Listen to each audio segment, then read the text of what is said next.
Bueno, continuamos ahora con la segunda plática que será a cargo del doctor Aldo Castro. El doctor es médico con especialidad en psiquiatría por el Instituto Nacional de Psiquiatría Ramón de la Fuente de la Ciudad de México. Tiene una subespecialidad en psicogeriatría y también tiene una maestría en psicoterapia cognitivo-conductual.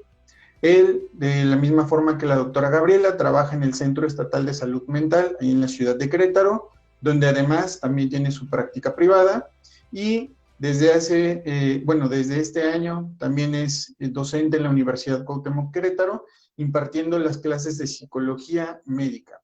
Él nos hará el enorme favor de platicarnos sobre la depresión en México. Los dejo con el doctor Aldo Castro. Muy buenos días a todos. Antes que nada, agradecer al doctor Omar por la invitación y reconocer la sensibilidad que tiene la Escuela de Medicina y la universidad en torno a los temas de salud mental. Como bien lo mencionaba la doctora Gaby, pues todavía tenemos mucho camino por recorrer y igualmente agradecer a la comunidad universitaria que nos está acompañando, en particular a mis alumnos que seguramente nos están visualizando y por supuesto al público en general que se ha agregado a esta conferencia. Y bueno, a mí me invitaron a dar un tema muy interesante, el relacionado con la depresión en México. Debo reconocer que no me considero un experto en depresión, me considero un estudioso de la depresión. Siento que 5 o 6 años de especialidad más todos los años de práctica clínica son insuficientes para entender a fondo este fenómeno tan interesante. Eh, Tengo pacientes que a veces no responden a los tratamientos. Tengo pacientes que se han suicidado en determinado momento a pesar de que se les está dando un tratamiento integral. Y bueno, la prevalencia de la depresión a lo largo de los años en nuestro territorio nacional ha ido en aumento. Luego entonces decir que alguien es experto en depresión, pues es muy aventurado. Yo creo que tenemos que seguir estudiando el fenómeno y toda la sociedad se tiene que integrar para poder sacar adelante pues los problemas de salud mental en México. Aquí en el fondo de pantalla apreciamos el territorio nacional. Mientras más azul esté un estado, quiere decir que hay mayor prevalencia de depresión. El azul más clarito está representado por menores prevalencias. Llama la atención pues que los estados del norte y sobre todo Yucatán son los que mayor prevalencia tienen. Esto es un dato pues que no tiene tanto tiempo, es un reporte del INEGI en el año 2017. Yo estoy casi seguro que al finalizar este año, cuando tengamos mayores eh, datos de información, pues el territorio nacional se va a pintar de más azul y pues esto ya lo estamos viviendo desde principios de año. Bien lo decía la doctora Gaby, cada vez hay más pacientes en la consulta que están acudiendo por complicaciones de la depresión. Bueno, la depresión en México no es un tema nada nuevo. Desde antes de la conquista, a través de los códices, a través de los, las investigaciones históricas que se han hecho, pues la depresión estaba implícita en las culturas precolombinas. Y algo muy interesante, había médicos que se dedicaban a tratar este tipo de padecimientos.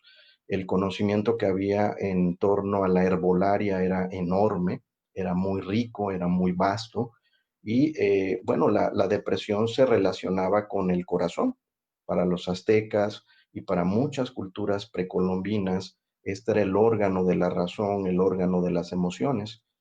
Algo curioso, en el antiguo Egipto también existía esta concepción de que la mente, el alma residía en el corazón. Fue con los planteamientos que hizo la escuela hipocrática que se empezó a relacionar el cerebro con las emociones y con muchos tipos de enfermedades. La cultura precolombina, bueno, pues también tenía sus estresores psicosociales, había muchas guerras, había muchos conflictos y seguramente esto disparaba los episodios de depresión. La conquista fue un fenómeno sumamente violento, caótico. Implantar una cultura nueva, pues generó mucho sufrimiento en la población de aquella época, pero bueno, el problema no termina ahí, el problema también tiene que ver con las infecciones, con los microorganismos que trajeron los europeos a México. Los historiadores estiman que de 15 a 20 millones de mexicanos perdieron la vida por la viruela, ¿sí? La viruela fue el azote de la humanidad durante miles de años y apenas en la década de los 70 pues fue erradicada del planeta Tierra.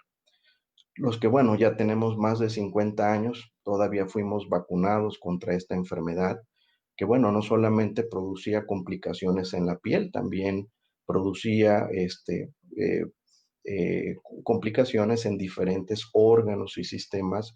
Y bueno, ¿qué decir de la salud mental? Imagínense una cultura nueva, enfermedades nuevas con una alta mortalidad, pues el pueblo mexicano ha sufrido mucho desde hace mucho tiempo.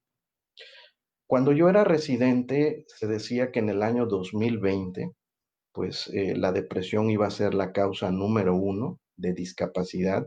Y bueno, ya llegamos a ese año 2020. Efectivamente, la depresión está ocupando los primeros lugares de discapacidad, comparables a enfermedades como las cardiovasculares, la enfermedad cerebrovascular.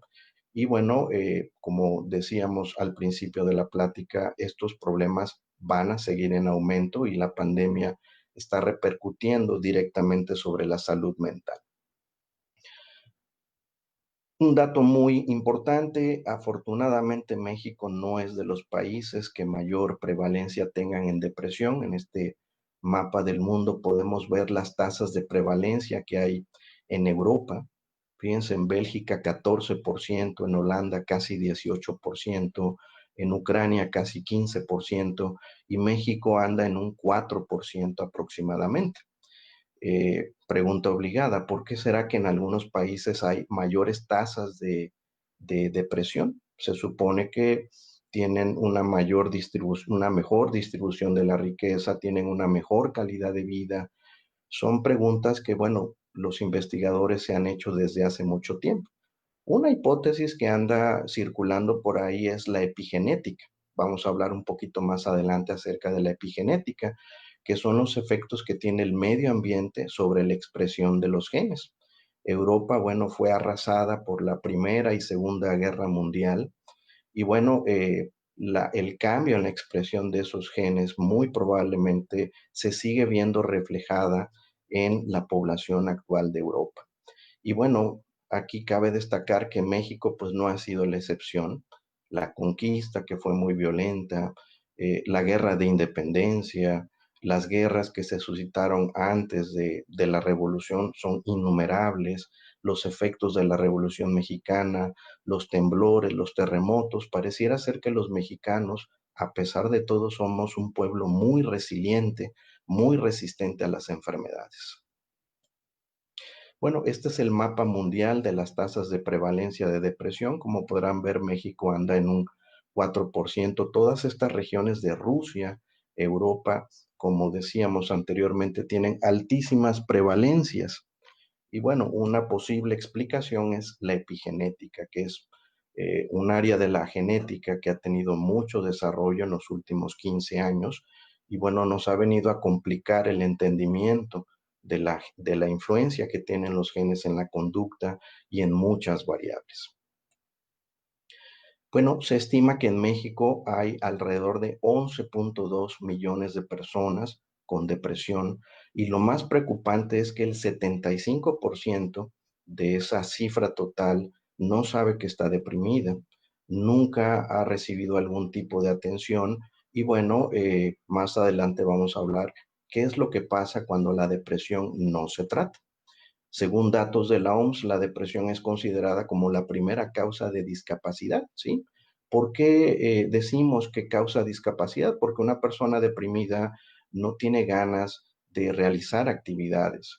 Y si esto lo traducimos de acuerdo al paradigma laboral, pues mucha gente pues deja de trabajar, mucha gente deja de producir y esto pues repercute directa e indirectamente sobre la economía y en muchas otras variables. La depresión es un trastorno afectivo en el cual se pierde la capacidad de disfrutar las cosas, con una disminución de la vitalidad acompañada de tristeza e inseguridad. Y bueno, una cosa es estar triste y otra cosa es estar deprimido. La tristeza es una emoción universal que todos hemos experimentado en determinado momento. Tiene una función muy importante y es el hacernos más reflexivos cuando estamos teniendo algún problema, alguna dificultad psicosocial. Pero bueno, esta tristeza es un sensor que nos impulsa a adaptarnos y a seguir adelante. Desafortunadamente, las personas que padecen depresión pierden esa capacidad de adaptación y sus mecanismos de afrontamiento no son los más saludables para enfrentar estas dificultades. Y bueno, en medio de esas dificultades, pues se sienten peor porque no pueden salir adelante. Y bueno, no basta con decir que una persona deprimida está triste o pierde el interés por sus actividades, también tiene problemas en el peso, la mayoría de las veces pues no tiene hambre, tiene dificultades para dormir, puede tener mucha lentitud en sus movimientos o todo lo contrario, sentirse muy agitado, sobre todo cuando hay comorbilidad con desórdenes de ansiedad, se siente fatigado, tiene sentimientos de culpa y estas funciones ejecutivas van a estar disminuidas, que son las que nos permiten planear, son las que nos permiten resolver problemas. Y lo más preocupante de la depresión es que está asociada a ideación suicida e intentos suicidas. Se estima que del 10 al 15% de las personas que padecen depresión pueden llegar a intentar el suicidio. Y bueno, es muy común que la depresión esté relacionada con la ansiedad. En psiquiatría, en salud mental, la comorbilidad es prácticamente una regla. Y de hecho, bueno, desde hace muchos años se ha establecido que podría haber una relación genética entre los trastornos afectivos y los desórdenes de ansiedad. Si de por sí la depresión causa un gran malestar, imagínense ustedes tener asociados síntomas ansiosos, bueno, la calidad de vida de una persona se merma de una forma muy significativa. Y bueno, muchas veces las personas acuden a consultas sin saber que están deprimidas por la comorbilidad. Pueden llegar a consulta porque no pueden dormir, pueden llegar a consulta porque además tienen desórdenes de ansiedad, como ya lo mencionábamos. Es alta la comorbilidad con trastorno por déficit de atención e hiperactividad, ni se diga las personas que consumen drogas, alcohol y bueno, muchas enfermedades médicas que cursan con dolor crónico pueden estar asociadas a la depresión y pueden ser el motivo inicial de la consulta. Bueno, ya la doctora Gaby lo mencionó muy claramente, la población mexicana tarda en promedio de 10 a 20 años en buscar atención médica, atención especializada en relación a otros países. Miren cómo está España. Si una persona sufre un trastorno mental en España, tarda menos de un año en buscar ayuda, ya sea con un psiquiatra o un psicólogo. En México andamos en 14 años en promedio. Esto es algo muy preocupante. Lo que quiere decir es que no estamos haciendo las cosas bien. Falta más promoción, tenemos que trabajar más en el estigma y bueno, hacer llegar la salud mental a la mayor parte de la población. Y bueno, el impacto que está teniendo la pandemia del COVID en México, pues ya se empieza a cuantificar. Por supuesto, los estudios tienen algunas limitaciones porque es a través de encuestas telefónicas que se están sondeando a la población.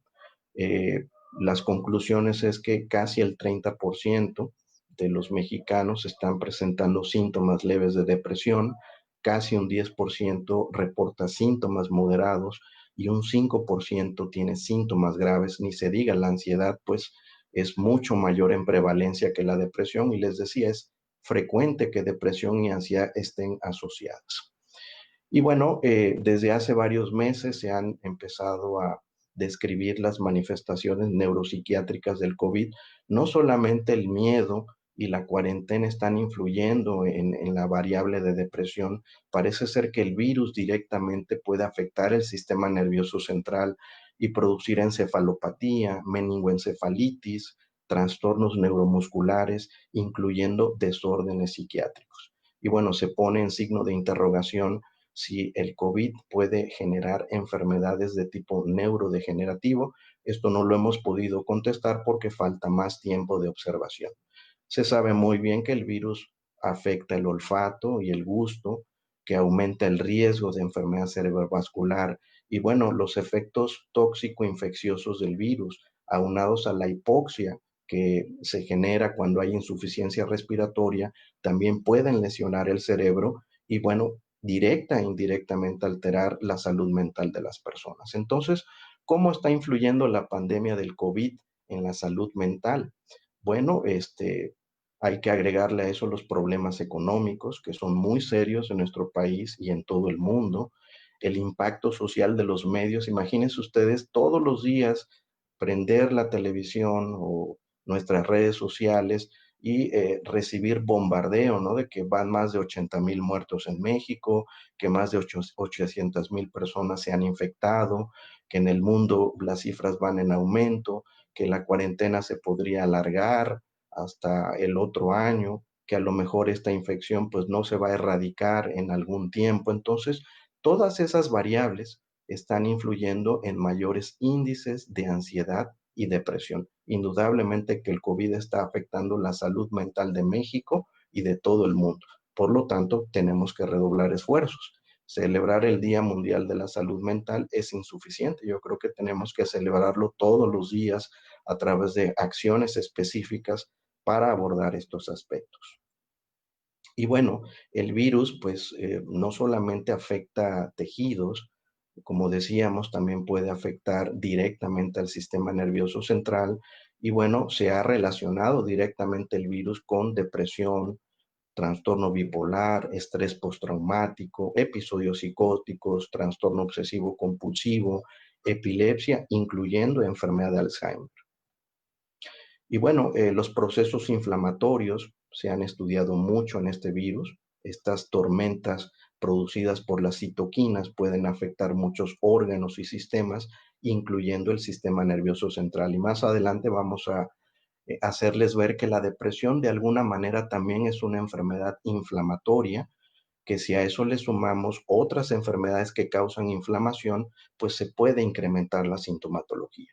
Y bueno, aquí vemos ejemplos muy claros de los efectos que produce el virus sobre el sistema nervioso central. Es catastrófico, es algo sumamente preocupante. Y bueno, los psiquiatras y todo el personal que está laborando en el área de la salud mental debe estar ya preparado para enfrentar este tipo de complicaciones. Sí, nos van a llegar pacientes que ya salieron de la fase infecciosa, pero desarrollaron complicaciones y bueno, tenemos que elaborar nuevos protocolos, nuevos programas y bueno, invertir más en la investigación sobre estas complicaciones a largo plazo del virus. De acuerdo a un análisis y diagnóstico realizado por investigadores del Instituto Nacional de Psiquiatría en la Ciudad de México, se hizo un estudio en universitarios entre 18 y 19 años y miren, esto fue lo que encontraron.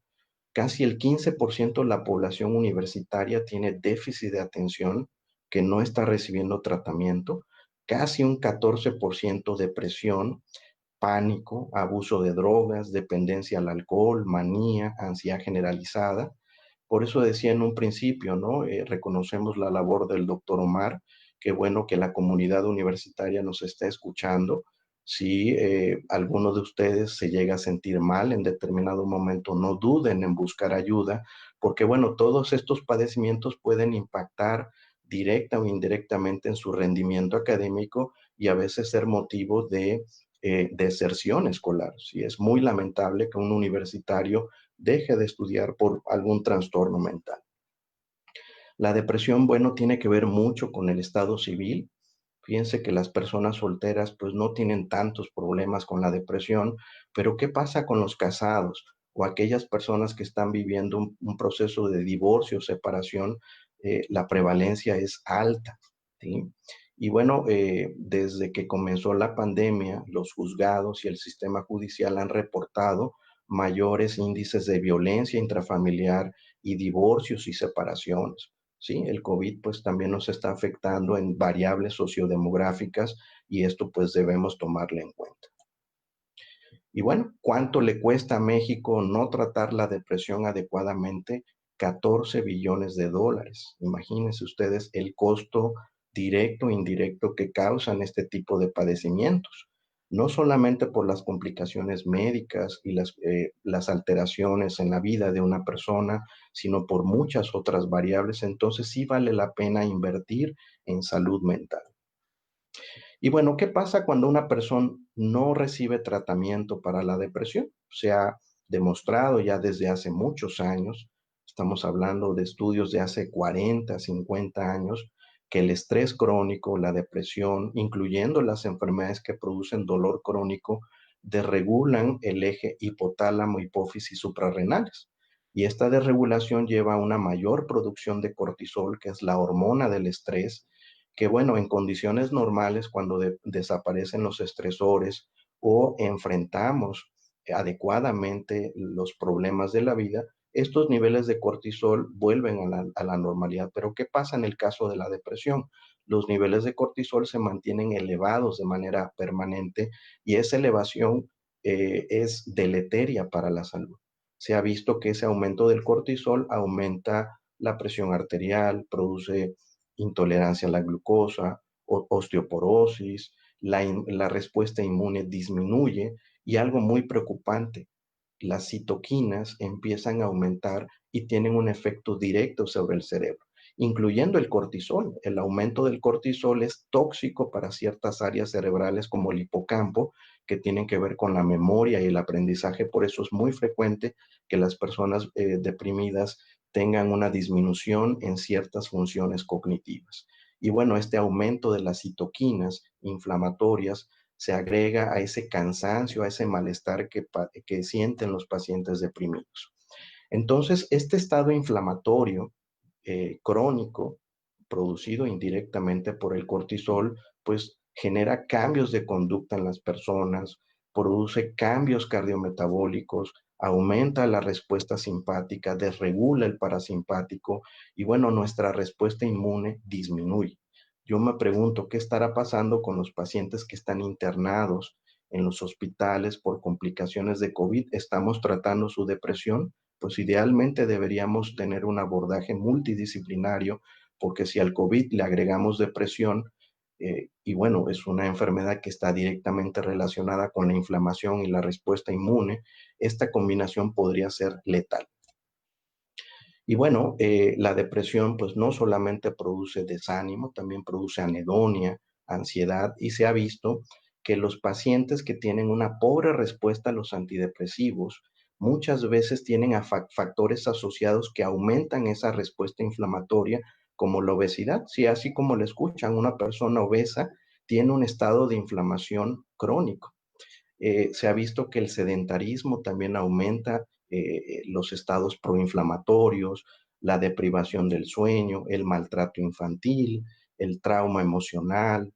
Muchas enfermedades médicas aumentan esa respuesta inflamatoria, las infecciones virales y bacterianas, algunos tratamientos, y bueno, eso hace que las personas tengan resistencia a los antidepresivos. Sí, yo tengo muchos pacientes deprimidos de mucho tiempo de evolución que no responden a los abordajes convencionales. Y bueno, debemos tener en cuenta todos estos factores. De hecho, se han corrido muchos estudios que han demostrado que asociar un antidepresivo con tratamientos antiinflamatorios podría tener una mejor respuesta.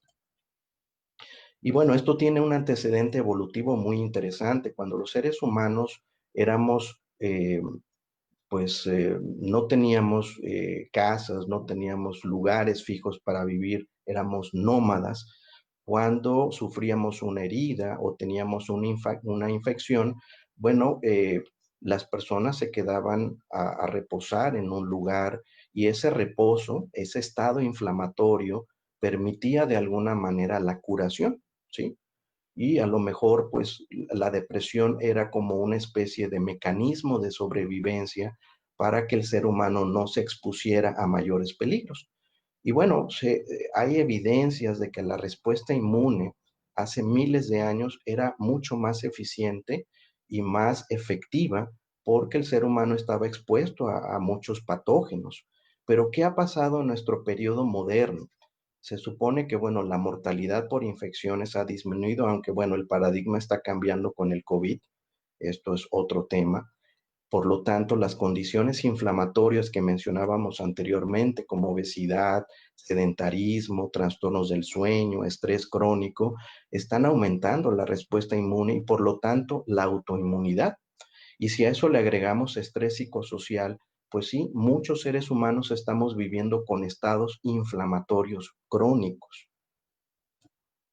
Y bueno, estos estados inflamatorios crónicos hacen que las citoquinas pues traspasen la barrera hematoencefálica y esto pues tiene efectos directos sobre el sistema nervioso central.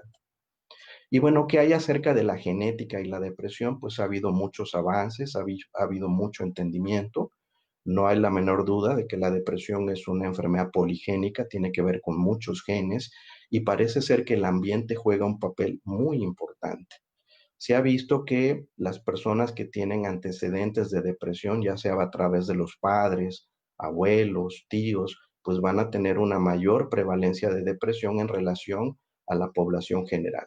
Y si a eso le sumamos sucesos adversos tempranos, como maltrato infantil, abandono, eso va a producir un fenotipo vulnerable que puede afectar la regulación de sistemas de neurotransmisión y bueno, la vida no está exenta de problemas, de dificultades. Parece ser que estos individuos van a ser más vulnerables al estrés y esta mayor vulnerabilidad al estrés pues nos va a llevar a trastornos depresivos y de ansiedad. Y bueno, la pandemia que estamos viviendo pues está representando un gran estresor, por eso estimamos que ese mapa que veíamos al principio de las diapositivas pues se va a poner más azul a finales de año y probablemente en años posteriores.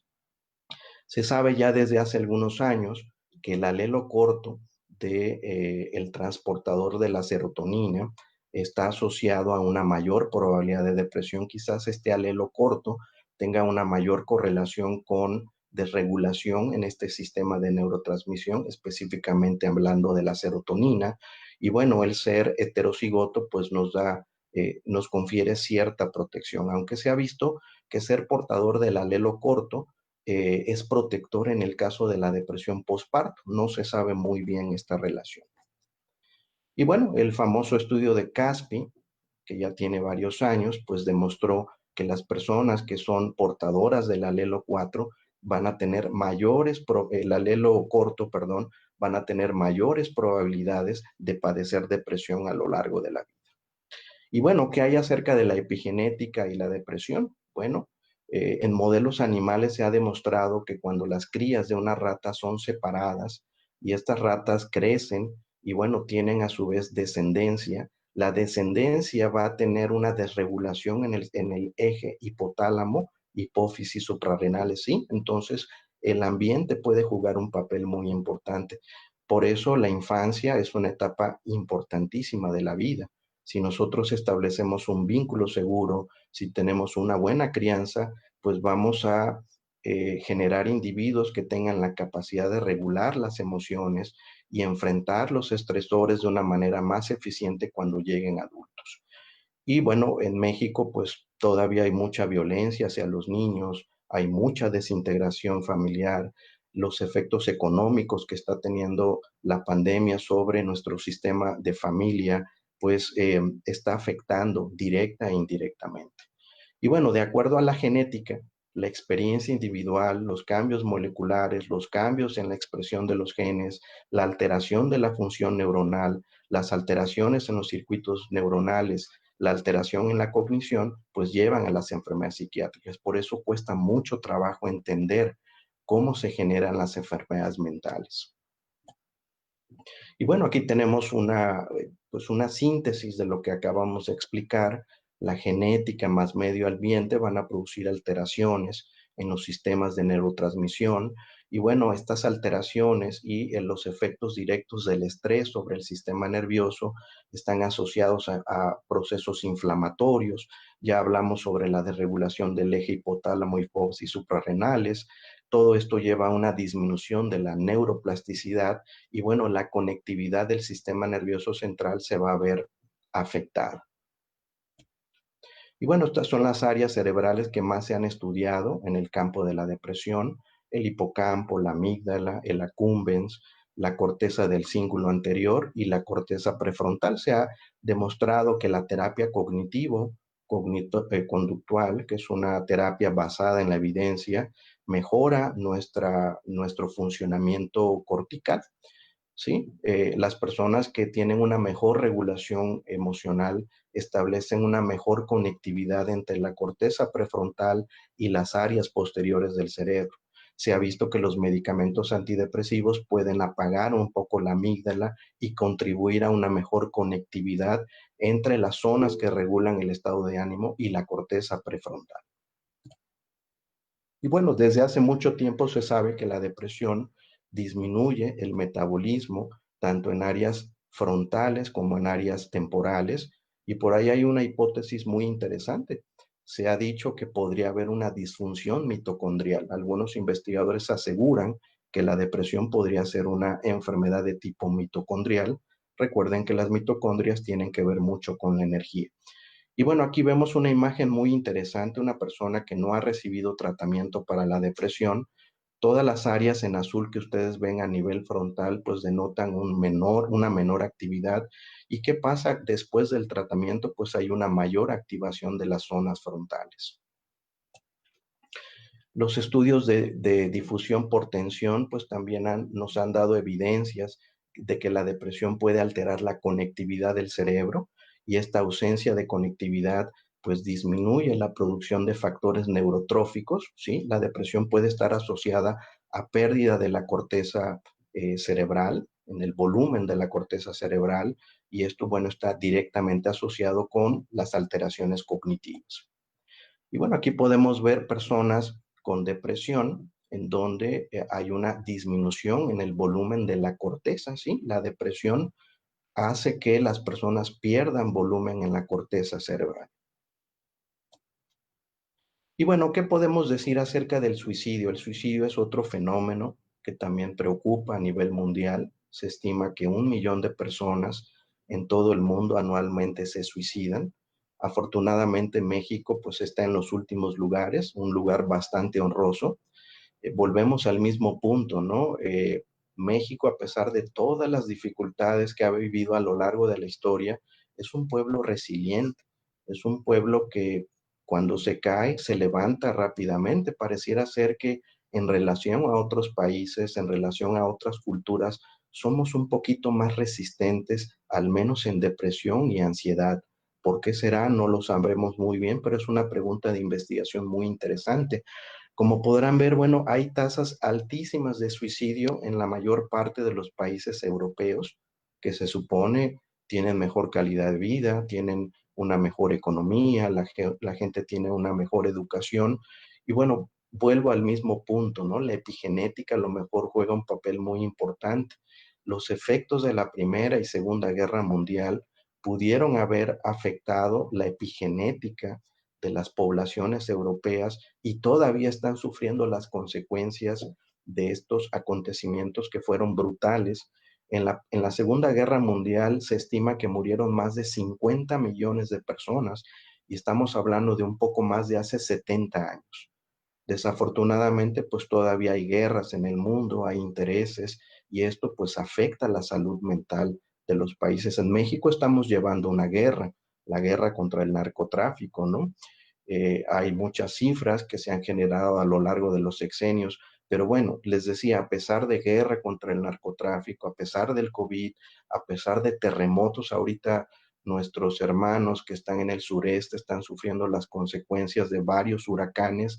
Bueno, se están levantando y están saliendo adelante. Sí, México tiene mucho potencial en ese sentido. Y bueno, este es el mapa mundial de suicidio en el mundo.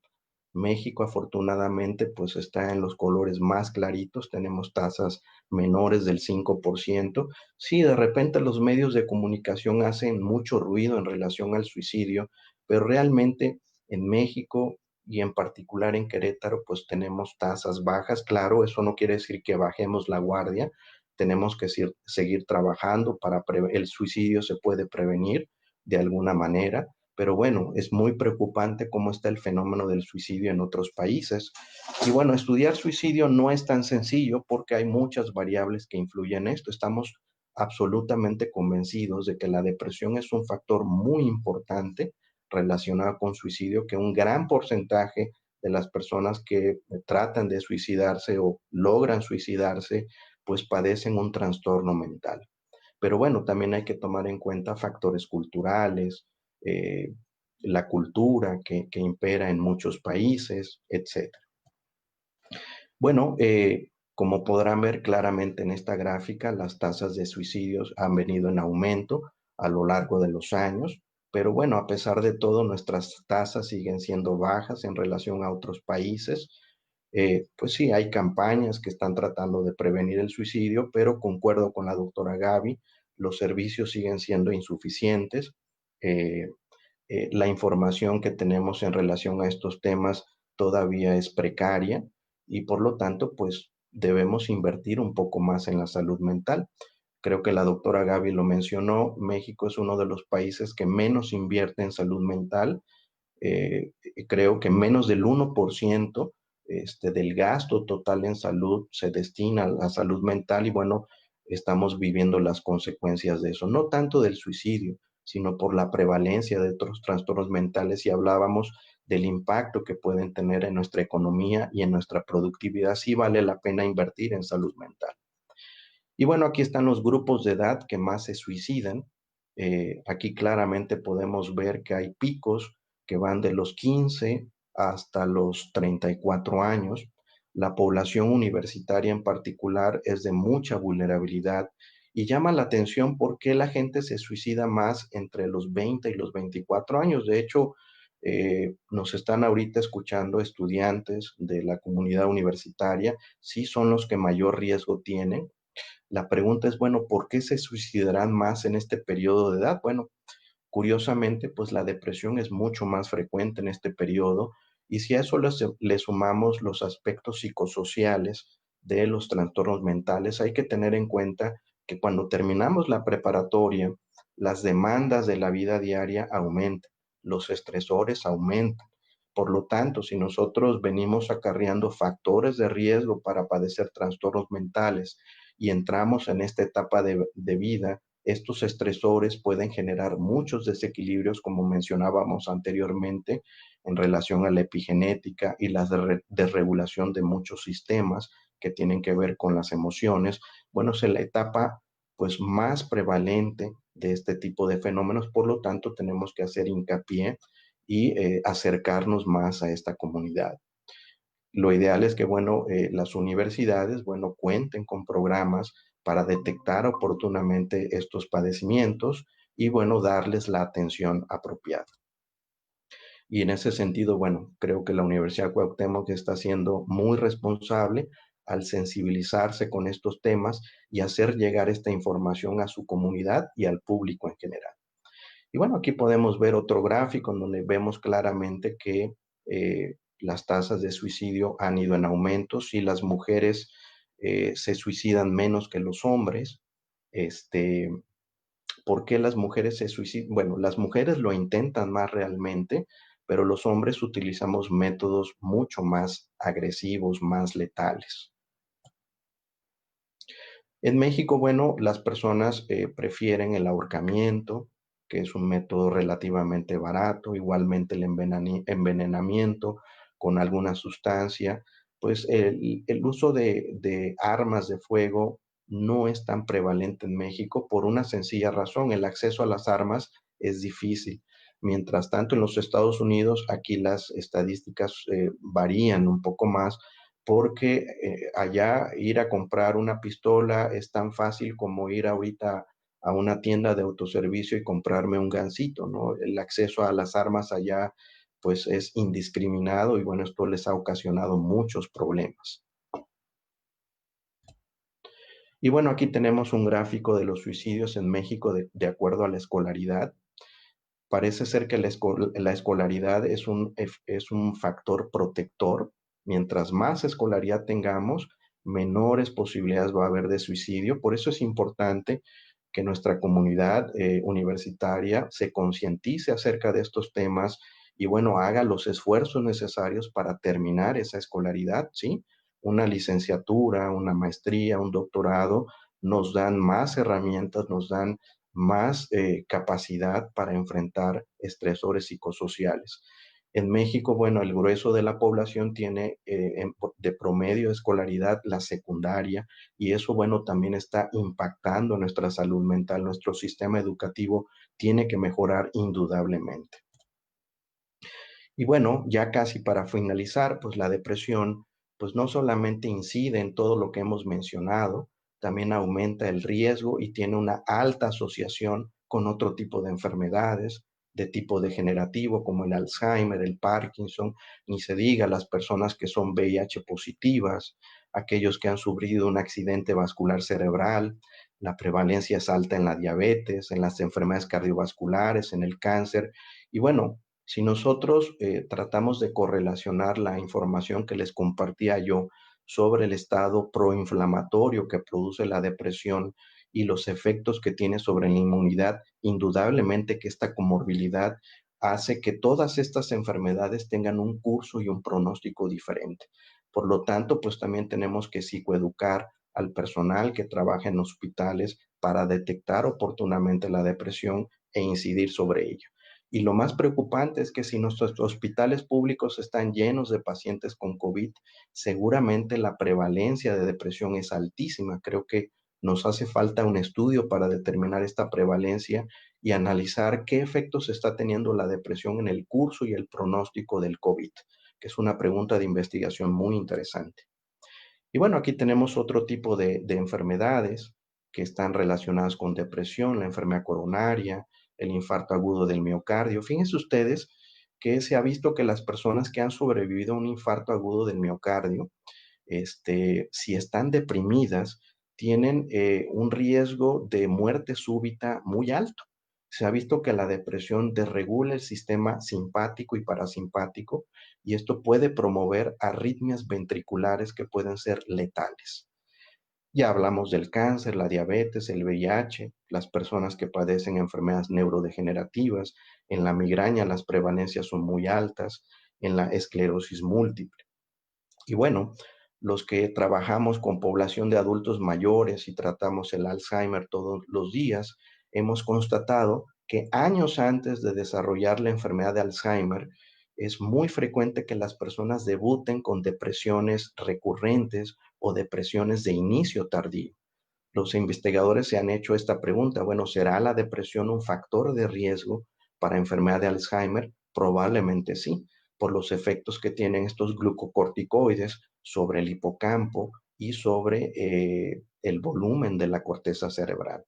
Y bueno, es muy frecuente encontrar depresión en el contexto de la enfermedad de Alzheimer y bueno, ya casi al final de la enfermedad de Alzheimer también hay mucha depresión. Y bueno, una pregunta obligada, ¿qué podemos hacer para prevenir la depresión? Aquí, bueno, yo voy a reconocer que los psiquiatras realmente no somos expertos en salud mental. Hay que tener en cuenta que la salud mental pues tiene dos polos, un polo que representa las enfermedades mentales y un polo que está relacionado con eh, la promoción de la salud mental, el completo estado de bienestar físico, mental, no solamente la ausencia de enfermedad. En otros países, los programas de psiquiatría no solamente están orientados a que el residente adquiera las competencias y habilidades para tratar enfermedades mentales, también tienen entrenamiento para prevenir enfermedades mentales y realmente son expertos en salud mental. Yo creo que los programas de psiquiatría en México se deben replantear ante todos estos problemas que estamos viviendo actualmente, de tal manera que los psiquiatras no solamente tratemos enfermedades mentales que, bueno, consumen gran parte de nuestro tiempo, sino que también dediquemos un tiempo a la investigación y a la promoción de la salud mental. Sería muy ambicioso prevenir la depresión tomando en cuenta la epigenética, tomando en cuenta todos los factores que hemos analizado. Yo creo que este trabajo, este programa preventivo tendría que hacerse desde la infancia y eso llevaría mucho tiempo. Tendríamos que trabajar con variables culturales, genéticas, sociales, tener una perspectiva del desarrollo, asegurarles una buena educación a las personas y entender más a fondo la neurobiología de la depresión. Y bueno, definitivamente la prevención de la depresión sería la solución a todo esto, pero yo creo que estamos todavía muy distantes de prevenirla, teniendo en cuenta todas las variables que influyen en esto. Y bueno, con esto yo concluiría. Ojalá que haya preguntas y comentarios.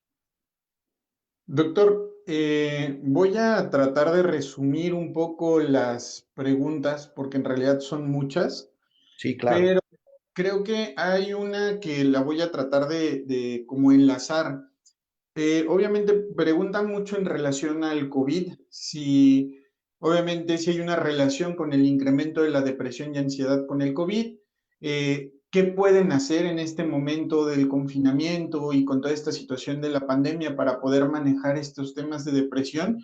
Y una que me pareció muy interesante porque yo desconozco en este tema, si el COVID se ha visto que pueda tener alguna secuela mental específicamente. Sí, claro, son preguntas muy interesantes, muy ad hoc para los tiempos. Es difícil de contestarla porque pues, se está generando información. Las intervenciones que se están proponiendo, como bien lo decía la doctora Gaby Armas, es que mientras estemos confinados tratemos de hacer ejercicio físico.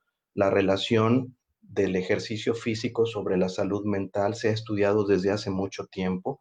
Si la depresión tiene que ver con aspectos inflamatorios, está demostrado que el ejercicio disminuye esos estados proinflamatorios, mejora nuestra respuesta inmune, mejora nuestra respuesta cardiorrespiratoria y seguramente nos da una mayor reserva fisiológica. El ejercicio idealmente lo debemos practicar todos los días, mínimo unos 40 minutos. México pues es una población de obesos. La obesidad es un problema de salud pública que no estamos atendiendo correctamente y también va en aumento. Que el COVID, bueno, también tiene que ver con nuestros estilos de vida. Está demostrado que las personas que padecen COVID tienen más complicaciones si son obesos, hipertensos, diabéticos, tienen enfermedades crónicas y creo que nuestra salud pública tiene que replantear la forma en cómo estamos abordando todos estos fenómenos. El COVID nos está dando muchas lecciones sobre lo que estamos haciendo mal. Yo creo que nuestra salud pública se tiene que reorientar. Otra manera para preservar nuestra salud mental es estudiando, es informarnos apropiadamente, no saturarnos de información, porque esta saturación de las redes sociales, pues en determinado momento puede disparar nuestra ansiedad. Y bueno, si tenemos factores de riesgo para depresión, lo ideal es ir a psicoterapia. La psicoterapia no solamente tiene la finalidad de abordar problemas mentales, también tiene alcances preventivos. Nos permite autoconocernos, nos permite revisar nuestros mecanismos de afrontamiento entre las dificultades que ahorita están a la orden del día. Si las personas están teniendo dificultades para manejar el estrés, yo creo que lo ideal es estar en un proceso psicoterapéutico serio, una terapia basada en la evidencia. Y bueno, en ese sentido, hablando en particular de la terapia cognitivo-conductual, está demostrado que es una terapia que previene recaídas. ¿Por qué? Porque también tiene efectos sobre la conectividad del cerebro. Como mencionábamos, una buena psicoterapia mejora nuestro rendimiento frontal, mejora nuestra regulación emocional y nos permite ser más resilientes.